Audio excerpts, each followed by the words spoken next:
WhatsApp account আছে মই জানো। আৰু আপুনি কি কৰে, আপোনাৰ গ্ৰুপত যে আপোনাৰ ফটো বা আপোনাৰ কিবা SMS আপুনি যে পঠায়, আপুনি গ্ৰুপত যেতিয়া আপোনাৰ ফটোটো পঠাইছে, পঠাই পেলাই আপুনি কি ভাবে যে মই গ্ৰুপত মানে ফটোটো পঠাই দিছোঁ, বহুত মানুহে চাইছে? কেতিয়াও নাভাবিব। আপুনি নাজানে যে আপোনাৰ ফটোটো কেইজনে চাইছে, সেইটোৱে আপুনি নাজানে। যদিও আপুনি জানে, এজন মানে কম মানুহে জানে, সকলো মানুহে নাজানে। আজি আপোনালোকৰ এই ভিডিঅ'ৰ যোগেদি আপোনালোকক মই এইটোৱে শিকাম যে আপুনি হোৱাটছআপৰ গ্ৰুপত এটা ফটো পঠাইছে, এই ফটোটো কেইজন মানুহে চাইছে, আপুনি সেইটো কেনেকৈ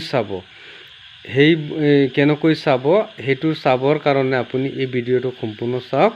আপুনি নিজে শিকি লওক ফটোটো কিমানজনে চাইছে। যদি গ্ৰুপটোত আপোনাৰ 500 মানুহ আছে, 200 আছে, তো 200ৰ ভিতৰত আপুনি ফটো পঠোৱাৰ পিছত 10 মিনিটত কেইজনে চাইছে আপুনি চাব পাৰিব। 20 মিনিটত কিমান চাইছে, গোটেই দিনত কিমান চাইছে।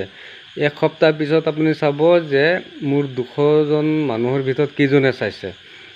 আৰু কোনজন মানুহে আপোনাৰ ফটোটো নাচাই আপুনি চব চাব পাৰিব। আহক আমি শিকি লওঁ কেনেকৈ চাব পাৰি। হোৱাটছআপৰ গ্ৰুপত মেছেজ বা ফটো পঠালে কিমানজনে চাইছে সেই ইনফোটো আহক আমি শিকি লওঁ। আপুনি যদি নতুন, প্ৰথমে মোৰ চেনেলটো ছাবস্ক্ৰাইব কৰি লওক আৰু আপোনাৰ হোৱাটছআপ যিটো একাউণ্ট আছে সেই হোৱাটছআপ একাউণ্টটোত টেপ দিয়ক। এই হোৱাটছআপ একাউণ্টটো আপোনাক খোল খোৱাৰ পিছত চাওক, মই এটা গ্ৰুপত গৈ আছোঁ। সেই এই গ্ৰুপটো লৈছোঁ আৰু এই গ্ৰুপত চাওক এটা ফটো দিয়া আছে আপোনাৰ।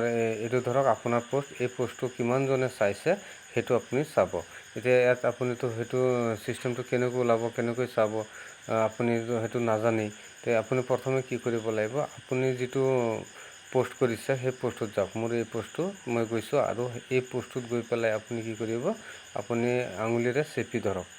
যেতিয়া আপুনি জোৰকৈ চেপি ধৰিব, চেপি ধৰাৰ পিছত এনেকুৱা গ্ৰীণ হ'ব। হোৱাৰ পিছত চাওক সেই ওপৰত এটা 3 ডট আইকন আছে। এই 3 ডট আইকনটো যিটো দেখা পাইছে, এই আইকনটোত যাব।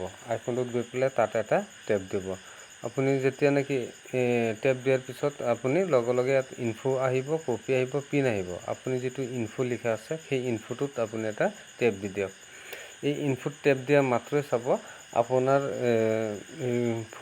পোষ্টখন কিমানজনে চাইছে। এয়া চাওক, এই গোটেইখিনি মানুহে ইয়াত চাইছে। আৰু আপোনাৰ যদি বাকী আছে সেইটো তলত আহি যাব। তো সৰু গ্ৰুপ হয়। আপোনাৰ যদি কোনোবাই চাইছে আৰু যদি আপুনি কয় যে নাই কেইটা বজাত চাইছে, আপুনি সেই প্ৰফাইলটো টেপ দিব, সেই সময়টো আপোনাক দেখাই দিব। আশা কৰিছোঁ আপুনি বুজি পাইছে। আপুনি যদি নতুন হৈ থাকে তেনে চেনেলটো ছাবস্ক্ৰাইব কৰিব আৰু আপোনাৰ বন্ধুবৰ্গলৈ এই ভিডিঅ'টো শ্বেয়াৰ কৰি দিব। আৰু বহুত কষ্ট কৰি ভিডিঅ'বোৰ বনাওঁ। আপোনালোকৰ এটা লাইক পালে আমাৰ উৎসাহও বাঢ়ি যাব। আশা কৰিছোঁ আপোনালোকৰ লাইক পাম। ধন্যবাদ।